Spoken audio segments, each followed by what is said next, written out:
Today's episode is going to be very different, and it's probably going to feel very thoughtful.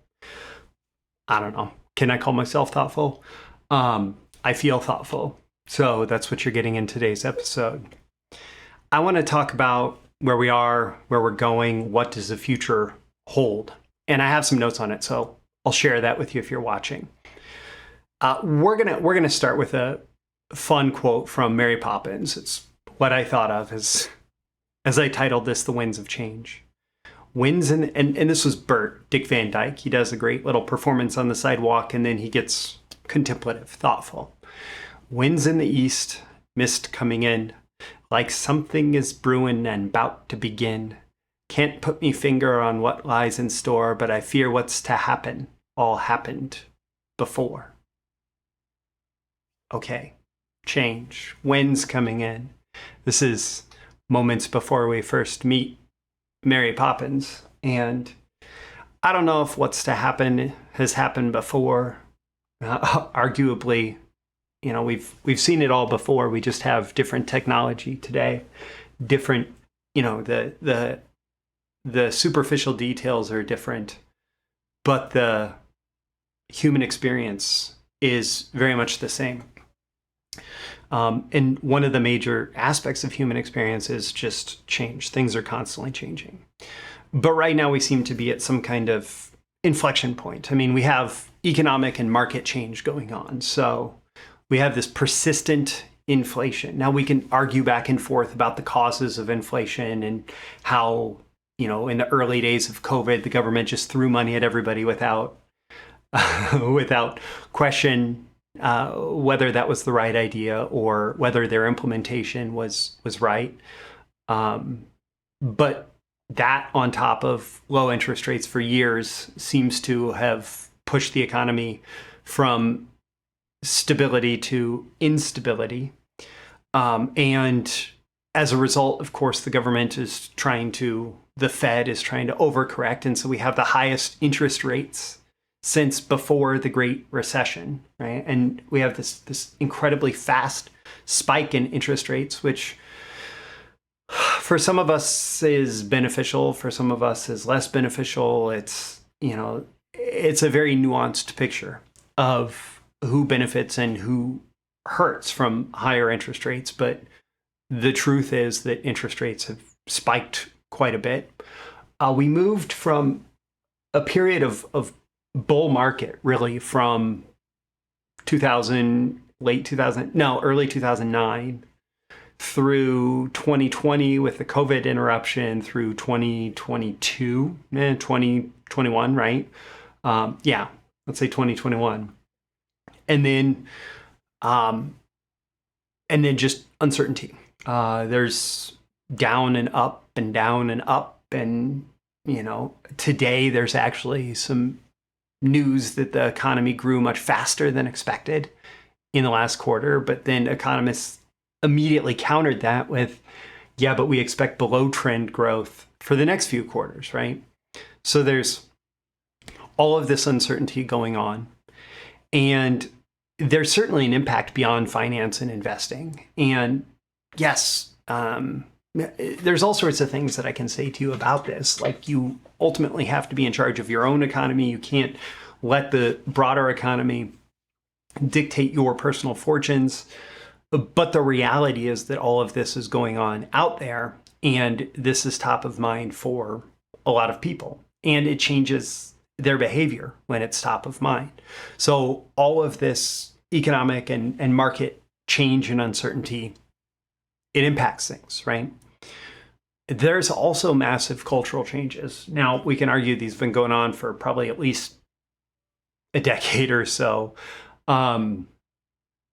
It's hard to tell exactly how long, but there's certainly chaos, divisiveness, and distrust of familiar institutions that have been driving a lot of behavior recently.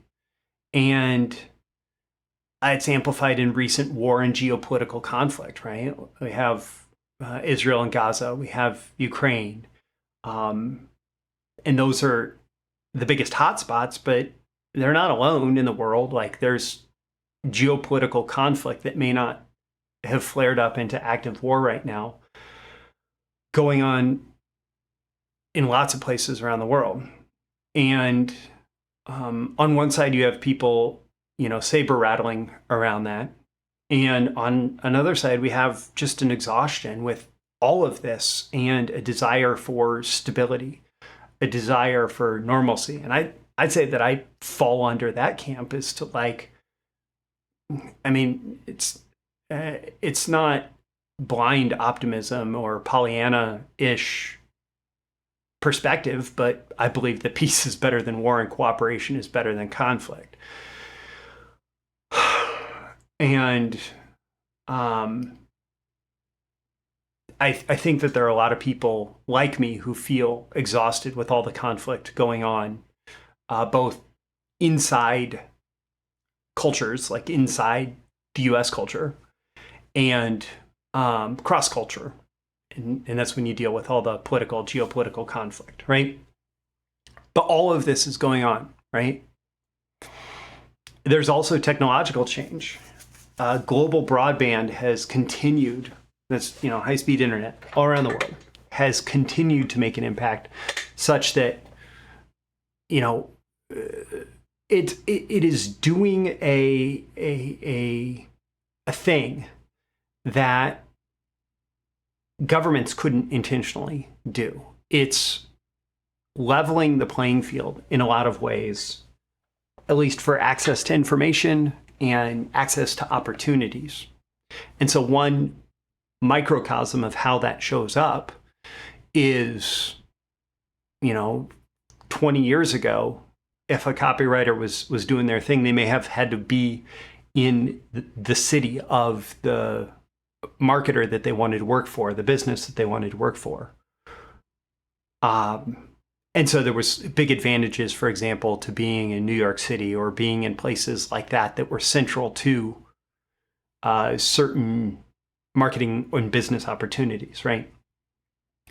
And then today, all of that has moved online, and I would say largely for good. I'm not being a Luddite here. I'm not saying we need to, cut everybody's internet connection.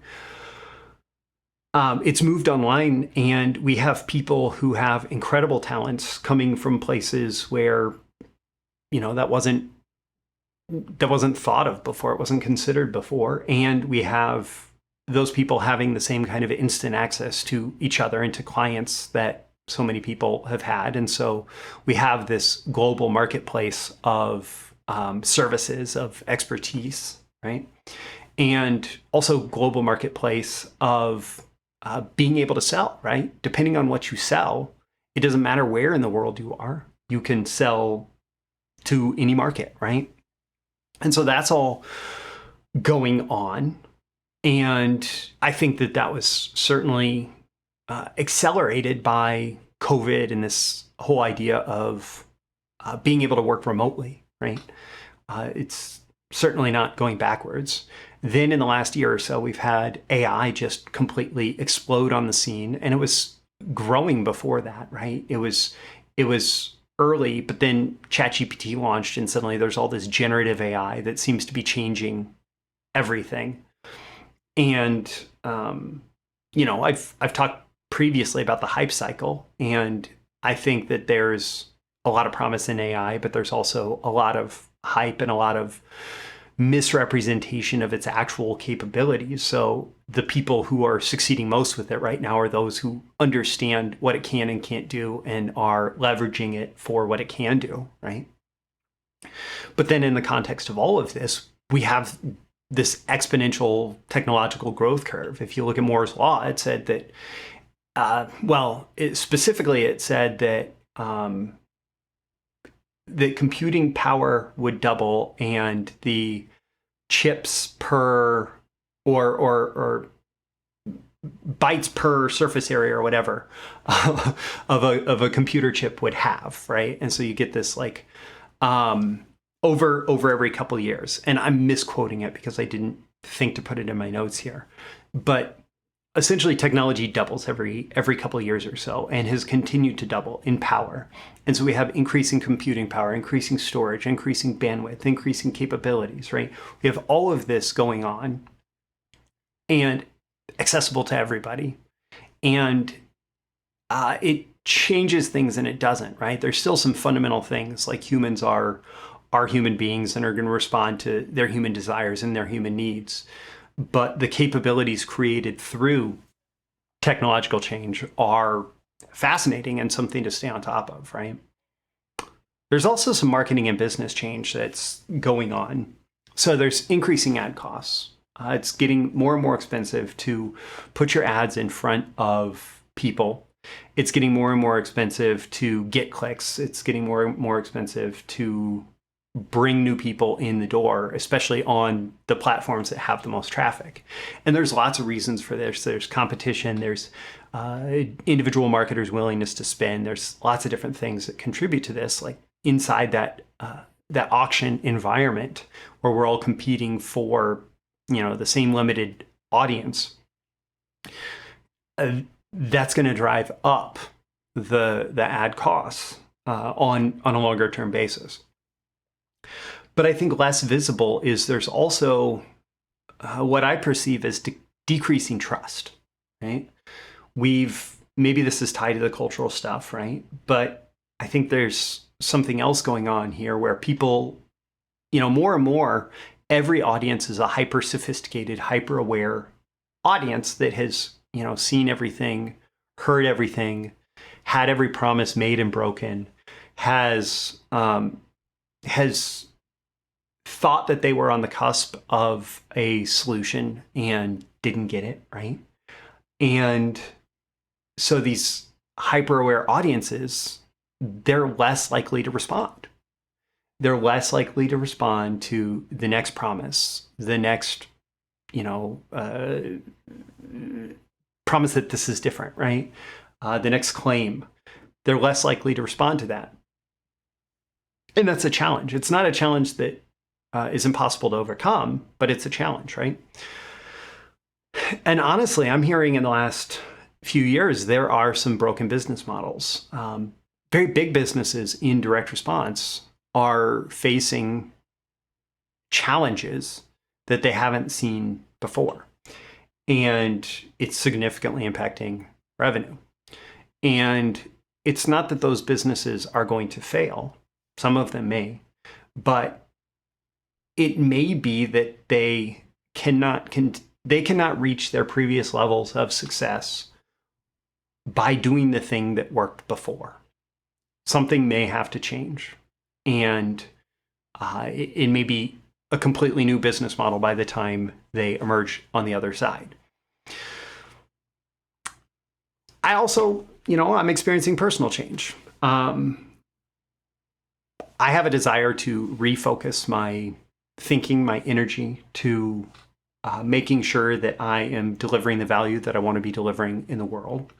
I want to ensure my own best path going forward, right? And I'm sure that you feel that same way too. In times of uncertainty, you may have a desire to refocus to make sure that you're going down the best path, right?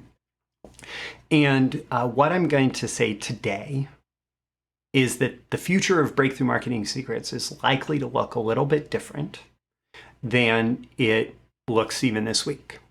And I'm not going away. I'm not going to disappear, but things are going to change. And I'm going to make an announcement about that tomorrow. So I will just strongly encourage you to check out tomorrow's episode, because it's going to be, it's going to be information about what's coming next for Breakthrough Marketing Secrets and for BTMS Insiders.